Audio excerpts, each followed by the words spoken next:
Obviously watching the game on Sunday, a lot of things that we could clean up. I thought our coaches attacked that really at halftime. Then obviously Sunday was a really good talking point.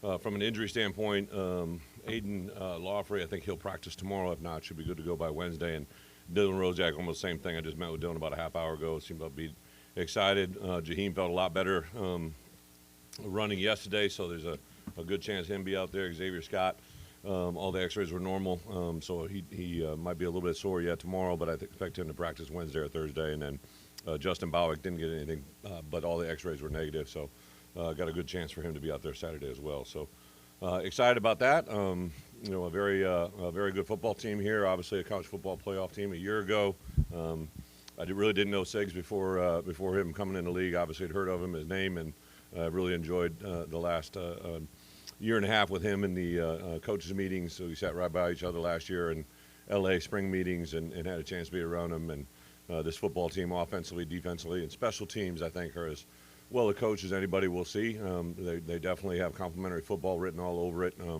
Just the way they play, the way they talk, the way they communicate. Just very, very impressive group to watch overall. So we got our work cut out for us. I'm excited to get over there and know it'll be a good environment. I think Brent gave me the stat that it's the first time the two ranked Illinois and Indiana teams have gone against each other since 1950.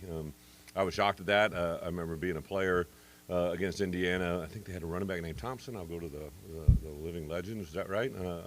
Was a really good player, I think.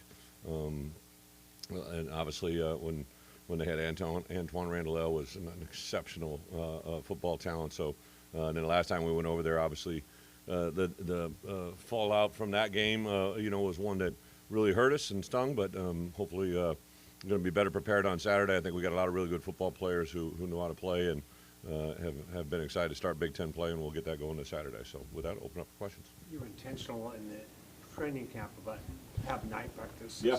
You got 3 of the 4, obviously you knew that. But how's that manifest itself? How's it working now? Yeah, I think without a doubt, just the basic element of the clock and the timing and catching the ball. I think the biggest challenge for guys in playing a night game is, catching under the lights.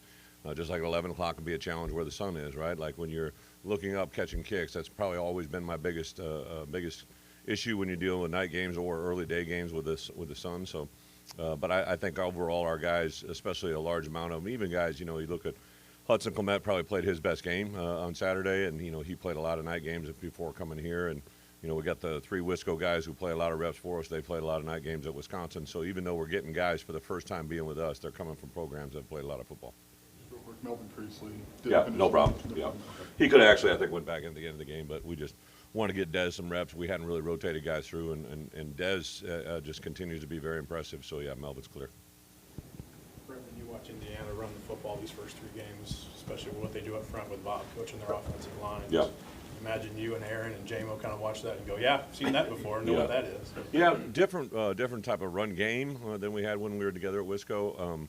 But yeah, Bob Bostad is, in my opinion, one of the best assistant coaches I've ever had. Is just you could kind of when I was with him when we were together, not only the coaching and the development of our current team, but he did an incredible job in recruiting, building that offensive line. We built a lot of really good players. There wasn't transfer players then; they were built from within, right? And Bo just really had a very good knack at taking a player that.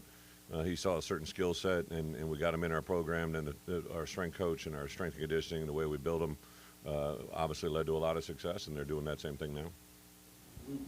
Let's talk about tempo and being very comfortable with playing with tempo. How do you guys as a staff kind of decide when to really lean into that and when it can maybe be? Well, it really honestly kind of depends on where we are in the game, where we are on the field. If you really do a deep dive study into us, there's certain times where we'll like to go tempo, and then I think the element of surprise is always good, so we actually have done times where we, last year and this year, when we will go tempo when we normally hadn't. I think the other element that not a lot of people are aware of that I think Indiana is aware of is the use of the clock up down to the 15 seconds when your coaches can still talk, right? So I think that shows up on their film as well. I usually don't start watching TV copy. I watch a little bit on Sunday usually, but I'll kind of switch to the catapult or the coach's copy is what everybody calls it, right? But I actually started watching TV copy because I wanted to see how they were using the clock. So I think it's very apparent in some of the things they do as well. You guys have wanted to build up that defensive line, defensive front rotation. What do you feel like you have right now? What's that allow you to do? Yeah, as so coach? I think a couple things. First, James Thompson is by far and established probably our best defensive lineman. Obviously, a couple edge guys that are really good players, but in the D-line room, James has just really continued 2 games now back-to-back. He's played extremely well, good physicality. I thought Pat Farrell probably had one of his better games that he's had since he's been here. And then Coonan, Eli has really continued to develop there. I thought the emergence of Tommy over the last 2 games, we got to continue to bring more out of him, but I think he's been a really nice addition to the room. And I thought I was probably most pleased inside. I thought Kurt Neal and Angelo McCollum probably played their 2 best games. Obviously, just the things that a nose does a lot of times don't pop up on the stat sheet, but we did give Angelo a co-MVP on defense. He just played with his hands really good. He's got a great little center of gravity. Kurt Neal really had to learn how to play how we play in our system, and he's done an unbelievable job. I really couldn't be happier than Kurt. He really, in my opinion, since spring to where we are today, has really stepped up his game. And when you have the ability to have 2 deep at that position, that's a big, big deal. Even T-Rod last year, as good as he was, we really didn't have someone popping in there. And to be quite honest, General Hunt comes in and does some nice things for us schematically. J-Mo I know Aaron talks about it all the time. Like, I've been around D-line coaches. I was one for a while myself. So J-Mo's ability to reach, connect, and develop D-linemen is unprecedented. I think that's why we've had the success we had. But even like today, we had an academic Zoom, and Tommy had, I think, 4 A's going right now. And he was a guy to remember that first couple months with him. I was pulling my hair out when I went to an academic Zoom about him, and he's a lot of fun. He was screaming donut on the sideline Saturday. Like, he's a really engaging kid, and I think we got him wired the right way now, and hopefully the sky's the limit. And it's been a long time since Illinois and Indiana were both ranked and play each other. What's that say about the depth of the Big Ten Conference and maybe some of the changing of the guard in college football overall over the last few years? Well, I think it's just an unprecedented time. I give Josh a lot of credit. Like, when I got here, we talked about, right, like, we knew the portal window was coming. We knew the NIL conversation were coming. But just in the last 2 years, 3 years, the way you can transition a roster, right? And for us, I've said this, it's one thing to retain your players, but when you can acquire players from other rosters, and it's not about pay. I mean, I get it, that's a part of the equation, but you got to find players that fit your system. And I think Indiana is a case in point. They've done a really, really, obviously he brought guys with him from JMU, but now you've seen the addition of some other guys that have come in, and he gets a player that they want, and we actually compete. I would say that we probably compete against Indiana in high school recruiting and portal windows as much as anybody else in the Big Ten. With just the kind of systems we both run and the kind of players I think we look for. So that's unique. I tell you, a big one that's coming up on the docket, though, right? I know there's a lot of conversation. I saw something that the NCAA versus a couple things tomorrow, but this 5-for-5 is absolutely huge. So this is week 4, right? So I know that players on our roster, as well as all over college football, at 5-for-5, that eradicates the problem of a potential player coming and saying he wants a red shirt, right? So I know that it's on everybody's radar. It doesn't matter.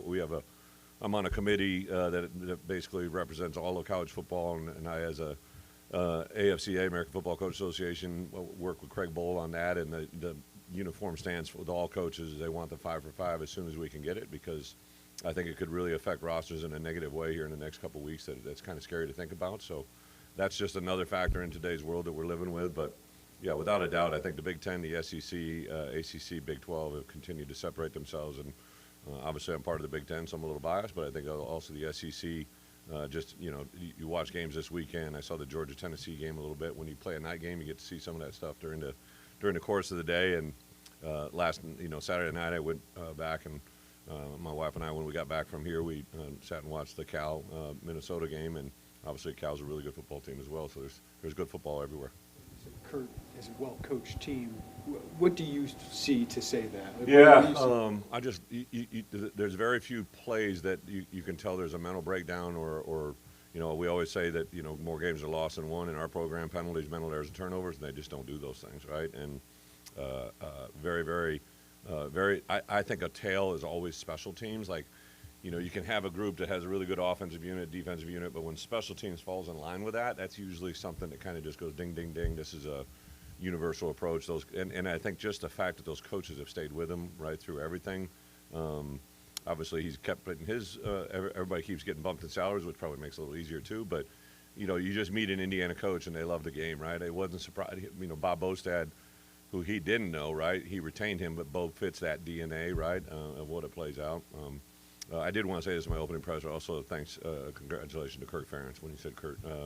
I was able to talk to a few media people last week when they knew that record was probably going to be moving. I was with Kirk for 3 years. He was a assistant coach when I was a player. I almost literally played for him one day. He came and worked me out as an offensive lineman when I was a D lineman, and I always thought if he hadn't taken that main job, I might have actually switched to O-line, which is kind of crazy to think about how that could have changed my life. But I shot a group text just to the Big Ten coaches, right? What he accomplished is mind-boggling, right? And what's happened there, and can't put your arms around it. But congratulations to Kirk and his staff on a pretty awesome environment. You mentioned 5 for 5, but if that's approved, how would that impact current 4-year seniors? Yeah, well, two things. So we have 26 freshmen that could have a redshirt year. We're only playing probably 4 to 5 of those guys. Still kind of to be determined. Obviously, we played Grant Bierman the other day and going to play him this week. But then I have 20 guys on my roster who have red shirts available. A guy like Hank Beatty, all of a sudden he could get a 5th year, right? Like Xavier Scott, Gabe Ackus.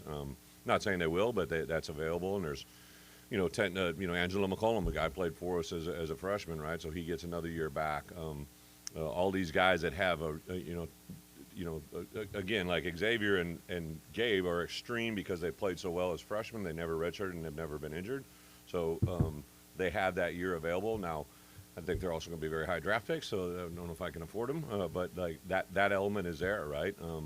But for guys that haven't fulfilled their years in school with it matched with that opens the door for all those guys. So it affects 46 guys on our roster. You expect to know something. Well, I was hoping to know 2 weeks ago. I've been on this one for a while, and I get it. It's a new world in college football. As coaches, we discussed it last spring with Tony, and I know Tony's had a lot of conversations with other commissioners. Josh and I have had conversations. So I think it's probably moving in that direction. It just probably needs to move with a little more urgency. It would help everybody because I think that the one thing all coaches would not want right now is some conversations that aren't about the game on Saturday over the next couple, 2-3 weeks. And teams that actually played in week 0, they're in week 4, potentially week 5 already. So it's a very delicate time in college football right now. You mentioned defensive line depth, but Saturday, you some of your linebacker depth. Grant, yeah. Luke, JoJo as well. Just what do you like about that group? Yeah, I was very JoJo. When we recruited JoJo, he was kind of an inside-outside. He actually scored a touchdown out here as a running back, right? And he just got in a really good burst, and athletically is probably one of the more explosive, powerful athletes on our football team. So to kind of see the growth of him, I thought Archie's really done a nice job. We kind of played him outside last year, moved him back to inside, and Archie's a very talented coach, done that. I was really excited to see Grant Bierman get out there, obviously move around. We'll plan on escalating that role a little bit. James Kreutz, also is a guy that I'm excited to see exactly where he goes. I think when you have good linebackers come in the room, like it only elevates everybody's play.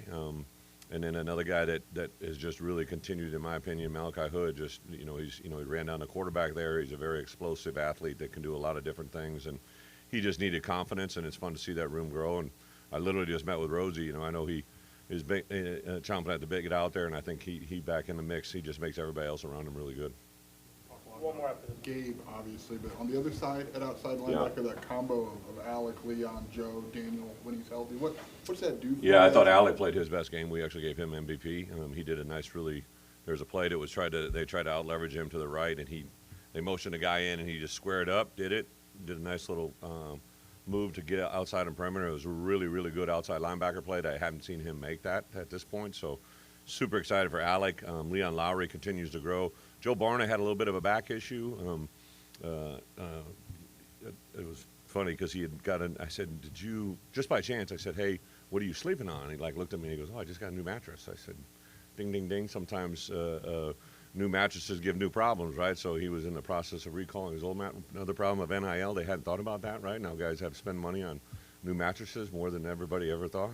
But he got back into rehab and he felt better on Saturday than he had in weeks. So I think he's actually feeling really good now. Joe Barna, in our opinion, going into our opener, was playing as good as any outside backer that we had, and Gabe recognizes it too. And he's probably a little more Gabe-ish than he is Fox, but he's a very talented player. Anything else? I wanted to ask you about Yeah.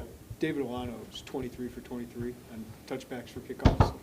What's that mean for you guys? Well, first off, you shouldn't pipe off to somebody that's 3 times his size, right? I'm like walking back to the sideline. All of a sudden, I see my kicker go flying in the air, and I thought the guy just did it. I go, what'd you do? And he goes, well, he was hitting somebody late, and I told him that was, I'm like, okay, let's not have our kicker spearhead, inter-squad scrimmages here.